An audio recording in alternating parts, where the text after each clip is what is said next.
Hello friends.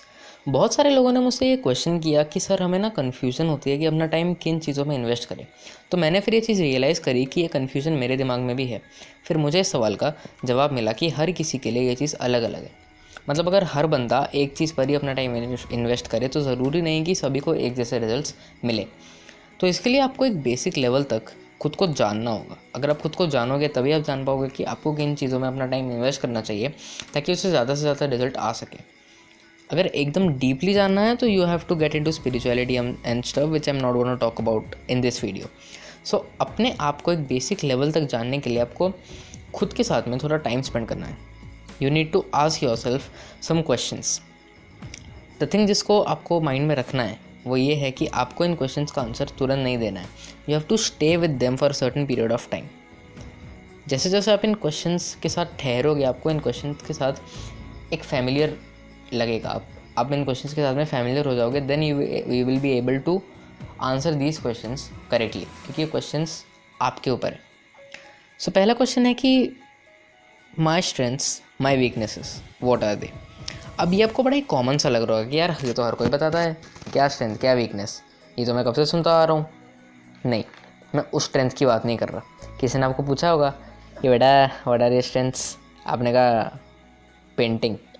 हाँ, और आप पेंटिंग ऐसे करते हो। कोई काम है जो आपसे नेचुरली हो जाता है, आपको एफर्ट नहीं लगाना पड़ता। आपके फ्रेंड्स रिलेटिव्स आपकी उस चीज़ की तारीफ़ करते हैं, जो आपको भी लगे कि यार ये चीज़ तो मैं बड़ी सही से करता हूँ, वो आपकी स्ट्रेंथ है। और वीकनेस आपको बाय द टाइम पता लग ही जाएगी।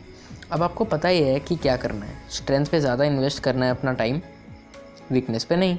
स्कूल्स में हमें सिखाया जाता है कि बेटा तुम्हारी मैथ्स स्ट्रॉन्ग नहीं है तो मैथ्स पे फोकस करो, ज़्यादा से ज़्यादा मैथ्स सॉल्व करो।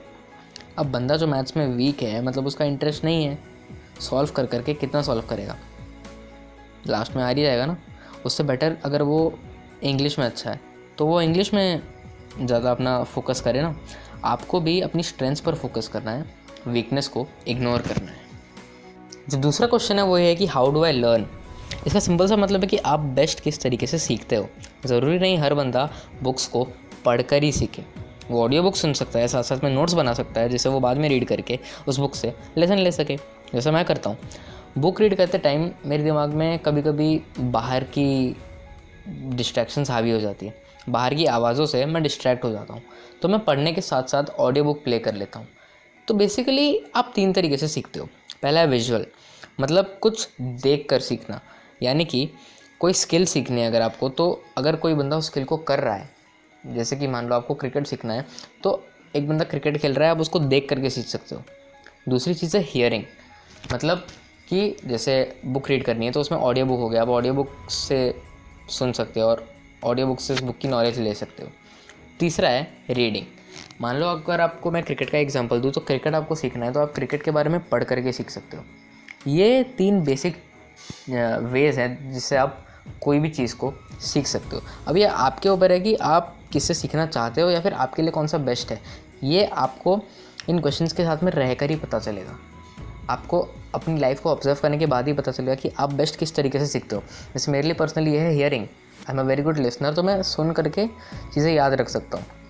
अगर मेरे को कोई बुक की नॉलेज चाहिए तो मैं ऑडियो बुक से बेटर सीख सकता हूँ rather than only reading the book. तो ये आपको डिसाइड करना है कि आपके लिए वो चीज़ कौन सी है। हो सकता है आप किसी को देख करके जल्दी सीख पाओ, हो सकता है आप किसी चीज़ को पढ़ करके जल्दी सीख पाओ। ये सबके लिए अलग अलग होता है, तो आपको ये फाइंड आउट करना है कि आपके लिए वो चीज़ क्या है। The third question is where do I belong. अब ये भी आपको खुद को ऑब्जर्व करके ही पता चलेगा कि आप कहाँ बिलोंग करते हो। आप खुद को कुछ सालों के बाद में कहाँ देखते हो। सपोजिंगली मैं अपने आप को कुछ सालों के बाद में 10K सब्सक्राइबर्स पर देखता हूँ या फिर शायद उससे भी ज़्यादा। तो ये मेरी विज़न है। आपके अकॉर्डिंग आपकी विज़न क्या है ये आपको डिसाइड करना है। सपोजिंगली आप किसी जॉब में हो तो हो सकता है कि कुछ सालों के बाद आपकी विज़न ये है कि मैं इस पोजीशन पर पहुंचने वाला हूँ। तो ये आपकी विज़न है, ये आपको डिसाइड करना है कि वेयर डू आई बिलोंग। आपकी स्ट्रेंथ्स और आपकी वीकनेसेस और how do I learn, in questions को ऑब्जर्व करके, इन क्वेश्चंस का आंसर लेकर के आपको ये चीज़ पता चलेगी कि आप कहाँ बिलोंग करते हो। आपको खुद का स्टैंडर्ड पता लगेगा। That's the answer of where do I belong.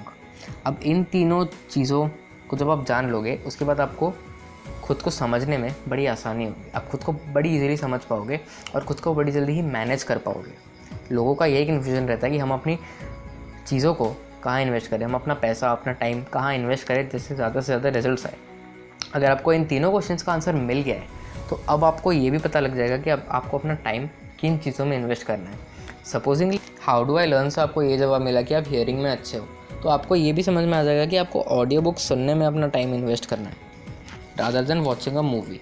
तो ये आपको डिसाइड करना है कि आपके लिए वो चीज़ क्या होगी। आपको खुद के साथ में रहकर ही और इन क्वेश्चंस का जवाब पाकर ये चीज़ आपको पता लगेगी। होप करता हूँ आपको वीडियो बहुत अच्छी लगी होगी। अगर आपको किसी भी प्रॉब्लम का प्रैक्टिकल सोल्यूशन चाहिए, किसी सेल्फ हेल्प बुक की समरी चाहिए या फिर किसी पर्सन की बायोग्राफी चाहिए, मुझे नीचे कमेंट्स में लिख करके ज़रूर बताइए। मैं ट्राई करूँगा उस टॉपिक पर वीडियो बनाने का। इस वीडियो में मैंने आपको जो बातें शेयर करी वो थी बुक मैनेजिंग वन सेल्फ से। अगर आपको इस बुक को खरीदना है तो आप डिस्क्रिप्शन में दी गई लिंक से खरीद सकते हैं। See you next Sunday. Thanks for watching. Wish you all the best.